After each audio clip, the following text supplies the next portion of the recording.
শুভ সকাল বন্ধুরা, তোমরা সবাই কেমন আছো? আশা করছি খুব ভালো আছো। তোমাদের ভালোবাসার আশীর্বাদে আমি কিন্তু খুব ভালো আছি। প্রত্যেক দিনের মতো আজও সকালবেলা ঘুম থেকে উঠে সামনের গেটটাকে খুলে সোজা দেখো চলে আসলাম কিন্তু বারান্দায়। আর বারান্দায় এসে দেখো আমি কিন্তু সোজা ঝাঁটাটা নিয়ে বারান্দাটাকে এখন ভালোভাবেই ঝাঁট দিয়ে দিচ্ছি।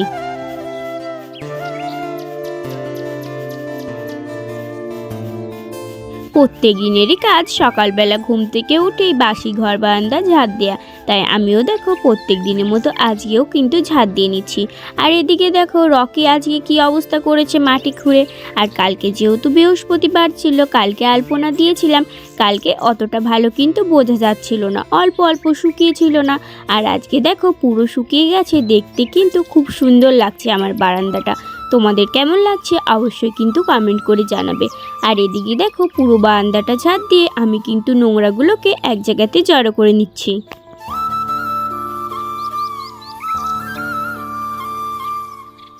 নোংরাগুলোকে জড়ো করে তারপর দেখো আমি কিন্তু রাস্তায় ফেলে দিচ্ছি। আর প্রত্যেক দিন যখনই ঝাঁট দিই তখন কিন্তু রকি আমার পেছন পেছন চলে আসে। আর ওই দেখো ও কিন্তু বাইরে ঘুরে বেড়াচ্ছে।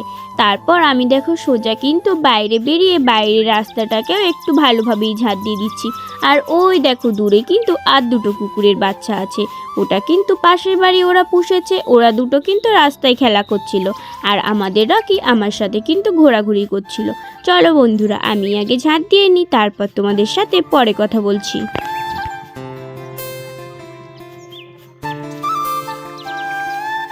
ঘর বারান্দা আর সামনের রাস্তাটাকে তো ভালোভাবেই ঝাঁট দিয়ে দিলাম। তারপর দেখো সোজা কিন্তু চলে আসলাম উঠানে। আর উঠানটাকেও এসে ভালোভাবেই ঝাঁট দিয়ে দিচ্ছি। আর আজকে কিন্তু অন্য দিনের থেকে অনেকটাই কুয়াশা কম রয়েছে। আর অন্য দিন তো সকালবেলা কুয়াশায় ভর্তি হয়ে যায়। আর এদিকে দেখো উঠানে যেসব ছোট ছোট ঘাসগুলো হয়েছিল সেই সব ঘাসগুলোকে আমি একটা একটা করে তুলে দিচ্ছি আর একটু একটু করে কিন্তু ঝাঁট দিচ্ছি।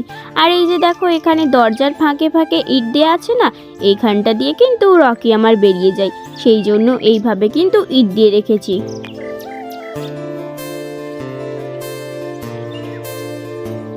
যদি না রাখি এইভাবে তাহলে কখন যে বেরিয়ে যাবে ওর সেটা কিন্তু টের পাবো না। সব সময় তো আর এপাশে থাকা হয় না, যখন রান্না করি তখন তো ওপাশে থাকি, সেই জন্যই এইভাবে ইটগুলো দিয়ে সাজিয়ে রেখেছি যাতে না বেরোতে পারে। আর এদিকে দেখো উঠানটা কিন্তু আমার ভালোভাবেই ঝাঁট দেওয়া হয়ে গেছে। আর এই পাশে যে গোলাপ গাছটায় অনেকগুলো গোলাপ ফুটেছিল, সব গোলাপগুলো তো নষ্ট হয়ে গেছে, গোলাপগুলোকে কিন্তু কেটে দিয়েছি। তারপর সোজা দেখো ঝাঁট দিয়ে আমি কিন্তু ঝাঁটাটা নিয়ে ঘরে চলে যাচ্ছি। ঝাঁটাটা রেখে সোজা বাইরে এসে দেখি যে কাকিমা এখানে সবজি তুলছে। আর যখন সবজি গাছগুলো লাগানো হয়েছিল তখন তো কত ছোট ছোট ছিল, তোমরা তো সেটা দেখেইছো। আর এখন দেখো সবজিগুলো কিন্তু অনেক বড় বড় হয়ে গেছে। আর এখানে ওলকপি বসানো ছিল বলে ওলকপি গাছগুলো কিন্তু বাড়ছে না এই মূলো গাছের জন্য, সেই জন্যই কিন্তু দু একটা করে প্রত্যেক দিন মূলো তুলে নেওয়া হয়। আর এই দেখো এখানে কিন্তু অনেকগুলো এখনও মূলো রয়েছে, বাঁধাকপি রয়েছে, ফুলকপি রয়েছে। আর আমি দেখো মূলো নিয়ে সোজা এসে রেখে দিয়েছি। আর এদিকে কিন্তু সোজা চলে আসলাম কলপাড়ে এসে এখন দেখো থালা বাসনগুলোকে প্রথমেই ধুয়ে নিচ্ছি। তারপর দেখো থালা বাসনগুলোকে একটা একটা করে কিন্তু মেজে নিচ্ছি।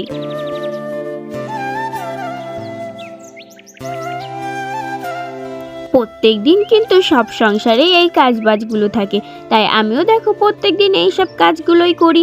আর এদিকে দেখো থালা বাসনগুলোকে আমি কিন্তু ভালোভাবেই মেজে নিচ্ছি। থালা বাসনগুলোকে ভালোভাবে মেজে এখন থালা বাসনগুলোকে আমি কিন্তু ভালোভাবেই ধুয়ে নেবো।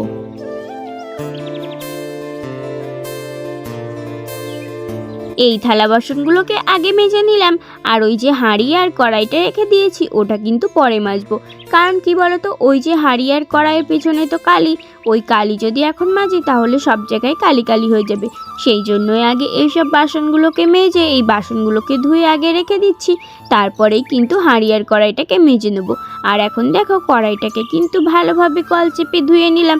আর দেখছো অনেকটা কিন্তু কালি উঠে গেছে। আর এখন দেখো আমি কড়াইটাকেও ভালোভাবে মেজে নিচ্ছি।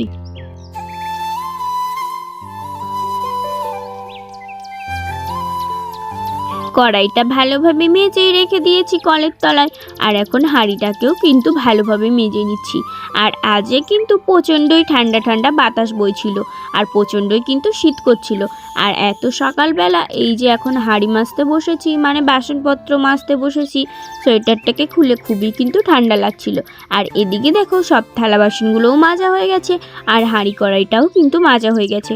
এখন হাঁড়ি কড়াইটা ভালোভাবে ধুয়ে আমি কিন্তু হাঁড়ি কড়াইয়ে ভালোভাবে মাটি লেপে নেব।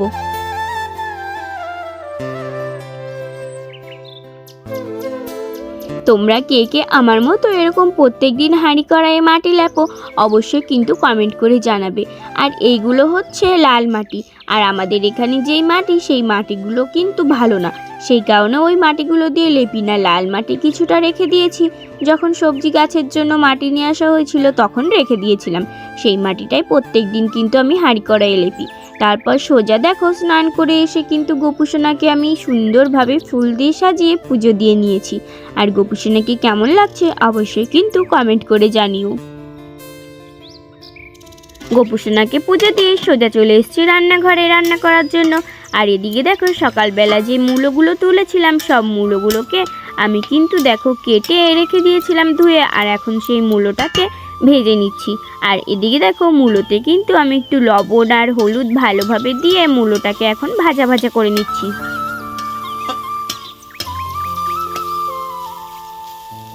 কার কার মূলো ভাজা খেতে ভালো লাগে অবশ্যই কিন্তু কমেন্ট করে আমাকে জানিও। আর এই দেখো মূলো ভাজা কিন্তু আমার হয়ে গেছে। এবার এই মূলো ভাজাটাকে আমি কিন্তু তুলে রাখবো।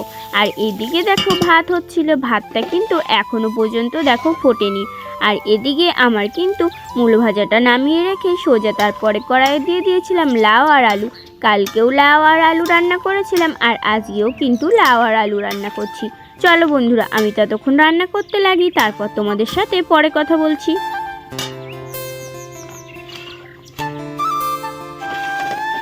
ওপাশে তরকারি চাপিয়ে দিয়েছিলাম, আর এই পাশে ভাতটাও কিন্তু ফুটছিল।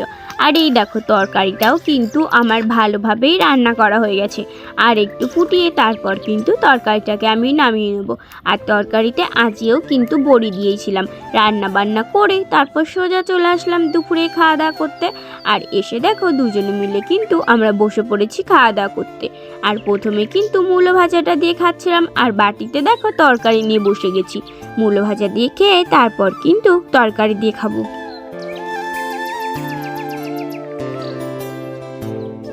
বাটির ভেতরে একটা কিন্তু চামচও নিয়ে নিয়েছিলাম। তারপরে দুপুরবেলা খেয়ে দিয়ে সোজা দেখো আমি কিন্তু একটু বাইরে বেরিয়ে তোমাদেরকে চারিপাশটা দেখাচ্ছি। আর এই দেখো আমাদের চারিপাশটা দেখতে কত সুন্দর না, চারিপাশে সবুজ প্রকৃতিতে ভরা। তারপর বরাত দেওয়ার নিয়ে এসেছিল মাছ ধরে, আর ওপাশে দেখো কাকিমা মাছ কাটছিল, আর এদিকে কিন্তু আমিও মাছ কাটতে বসে পড়েছিলাম। আর ওই দেখো আমার রকি কিন্তু ওখানে বসে বসে দেখছিল। চলো আমরা আগে মাছটা কুটে নিই, তারপর তোমাদের সাথে আবার পরে দেখা হচ্ছে। আর এইগুলো কিন্তু সব পুঁটি মাছ, কারণ টক খেতে ইচ্ছা করছিল বলে সেই জন্যই কিন্তু বরকে বললাম যে পুঁটি মাছ ধরে নিয়ে আসতে। ও যে কটা পুঁটি মাছ ধরে নিয়ে এসেছিল। আর ঘরে কিন্তু মাছ ছিল, চ্যাং মাছ ছিল, ল্যাঠা মাছ ছিল, ওগুলো কিন্তু আমার রকির জন্য রেখে দিয়েছি। আর এদিকে দেখো সবাই ছাগল চড়িয়ে কিন্তু সোজা বাড়ি যাচ্ছিল। আর এই দেখো কতগুলো ছাগলের পাল দেখেছো, কার কার বাড়িতে ছাগল আছে অবশ্যই কিন্তু কমেন্ট করে জানিও। দুপুরবেলা খাওয়া দাওয়া করে দেখো একটু রেস্ট নিয়ে আমি কিন্তু এখন বসে আছি খালের পাড়ে। আর এখন কিন্তু বিকাল হয়ে গেছে, আর চারিপাশে এই যে কিচিরমিচির করছে পাখিগুলো, তারপরে সর্ষে ফুল ফুটেছে, দেখতে কিন্তু বিশাল সুন্দর লাগছে। আর খালের পাড়ে বসে আছি তো এখন বিকাল বিকাল হয়ে গেছে, আর ঠান্ডাও কিন্তু লাগছে। চলো বন্ধুরা আজকের ভিডিওটা এখানেই শেষ করছি। আজকের ভিডিওটা কেমন লাগলো অবশ্যই কিন্তু কমেন্ট করে জানাবে। সবাই ভালো থাকবে, সুস্থ থাকবে, সাবধানে থাকবে। ধন্যবাদ।